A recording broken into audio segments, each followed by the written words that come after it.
عليكم ورحمة الله وبركاته. ازيكم حبايبي؟ عاملين ايه؟ اللهم صل وسلم على سيدنا محمد وعلى اله واصحابه وسلم. النهارده بقى هنعمل ايه؟ هنعمل احلى بيتزايه نتغدى بيها النهارده، عشان الجو حر بقى والطبيخ والحاجات ديت.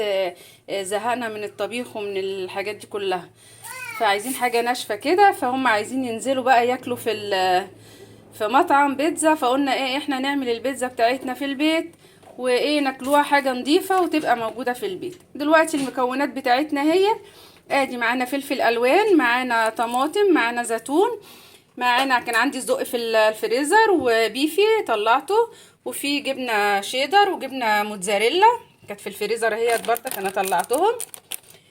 عندي بقى زعتر، وطبعا البهارات اللي انت عايزاها. وهنعجن عندي مايونيز، عندي ميه دافيه، عندي نص كوبايه زيت، ودي طبعا الخميره زي ما انتم شايفين اهيت بختبرها. وادي الدقيق، ويلا بينا بقى نشوف الطريقه بتاعتنا هنعملها ازاي. يلا بينا. جبنا الدقيق بتاعنا ده متعدد الاستخدام، وحطينا عليه بقى رشه ملح. دلوقتي هننزل بقى بالخميره بتاعتنا اللي احنا اختبرناها زي ما انتم شايفين اهيت ما شاء الله. نقلبها بقى كده على الدقيق بتاعنا زي ما انتم شايفين. بعد كده هنزل بالزيت واقلب قلب يا معلم.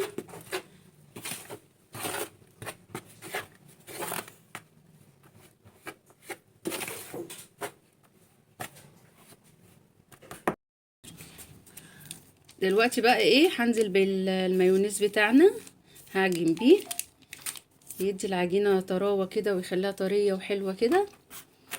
هبتدي اعجن كده.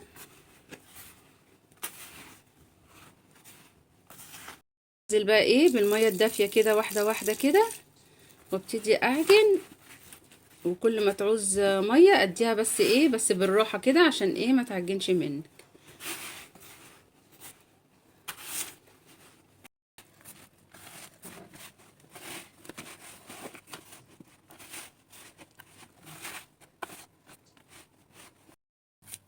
كده خلاص عجننا العجينه بتاعتنا اهي زي ما انتم شايفين، ولميناها اهي. هدهنها بقى بدهنه زيت كده على الوش، واسيبها بقى ايه لما تخمر ونرجع لكم تاني. بتاعتنا زي ما انتم شايفين اهي، حجمها الضاعف زي ما انتم شايفينها خمرت يعني. هنقسمها بقى ونقطعها في صواني ونوريكم هنعملها ازاي. صواني اهيت اللي هنفرد فيها، دهناها زيت ورشينا عليها رشه دقيق، وهنفرد بقى ايه زي ما انتم شايفين كده. هنفرد في الصينيه.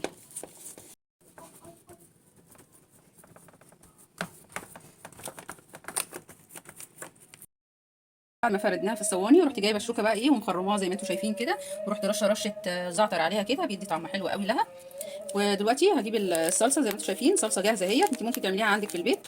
انا عشان مستعجله جبت بقى اكياس صلصه، وهبتدي بقى ايه، او لو عندك كاتشب ممكن تعملي بيه. تفرديه كده على العجينه بتاعتك كده. دهنا الصلصه بتاعتنا اهي كل الصواني. هبتدي بقى ايه، عندي جبنه شيدر، هبتدي انزل عليها كده.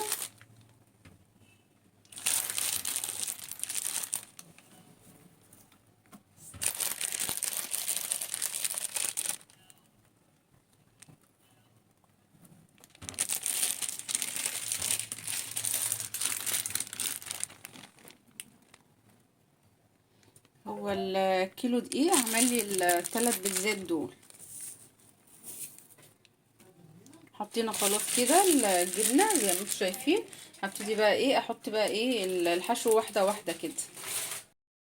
هبتدي بقى ايه ارص الصدق كده زي ما انتم شايفين كده. حطينا الصدق بصوا كده. هبتدي بقى عندي بيفي، هبتدي بقى ايه احط بردك كده. اي بقى حاجة موجودة عندك في البيت، عندك حتة فرخة، حتة لانشون، حتة بيفي، اي حاجة موجودة عندك. ممكن لحمة تحطيها على وش الصواني كده. ابتديت بقى احط ايه، احط الزيتون بصوا كده. دلوقتي بقى عندي الفلفل هجيبه وبردك ايه هنزل بيه بردك في الصواني كده. بقى ايه، حطينا الفلفل الالوان الاحمر والاصفر والاخضر، وحطينا طماطم. خلصنا كده كل الحشو بتاعنا. هبتدي بقى ايه على الوش كده حبة موتزاريلا كده على الوش، وبعد كده هاخدها بقى ايه وانزل بيها على الفرن.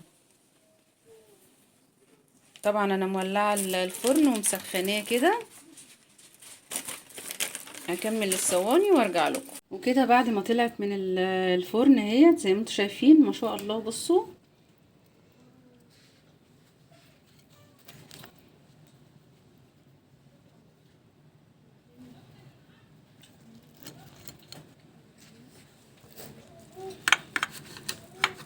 احلى من المطاعم، وياكلوا حاجه حلوه ونضيفه وفي البيت.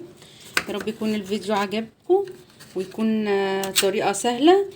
ما تنسونيش بقى في اللايك والشير وسبسكرايب، واللي ما شافش قناتي واول مره يشوفها يفعل الجرس عشان يوصلكم مني كل جديد. والسلام عليكم ورحمه الله وبركاته.